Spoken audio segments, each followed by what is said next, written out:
Iranian officials condemn the U.S. charges as baseless and warn against what they call politically motivated allegations. Political analyst Saeed Leilaz in Tehran says the accusations push already tense relations with the U.S. to a new level.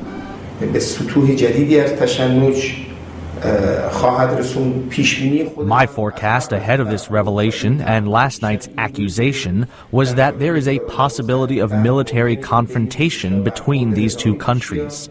I imagine that this incident was potentially laying the groundwork for a propaganda campaign against the Islamic Republic within the international platform. That sentiment is echoed on the streets of Tehran. Since sanctions and other measures failed to cause any trouble for us, they are looking for other ways, like such accusations, and they want to present a bad image from Iran to the world. Other residents in the Iranian capital place the blame elsewhere. This is a plot by the Zionists and Saudi Arabia. Saudi Arabia has a long rivalry with its non-Arab Shiite neighbor. Tensions only increased with the popular uprisings across the region this year, in particular when Saudi forces backed the suppression of a largely Shiite revolt in Bahrain.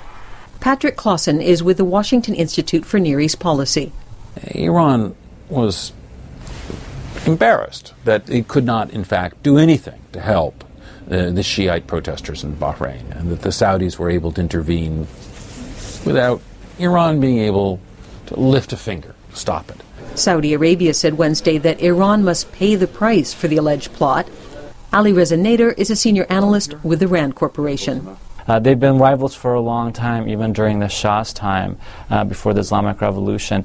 But the two countries have also been careful not to come to direct conflict with each other. There's a rivalry, but it's usually carried out through rhetoric, proxies. Iran is not alone in raising questions about the U.S. claims. Max Fisher is associate editor of The Atlantic and spoke to VOA via Skype. It's certainly plausible that Iran might want to assassinate a Saudi official, but this kind of operation is pretty serious in size and scope, and the ramifications it would have for Iran's policy, and it's just not clear what they would get out of it. It's not clear why they would want to blow up the Saudi ambassador to the U.S. And in fact, there's reasons to believe that it would go against Iran's interests. Top among those reasons, he argues, is that U.S.-Saudi relations would be strengthened in a show of solidarity, something that could only hurt Iran. Elizabeth Arrett, VOA News, Cairo.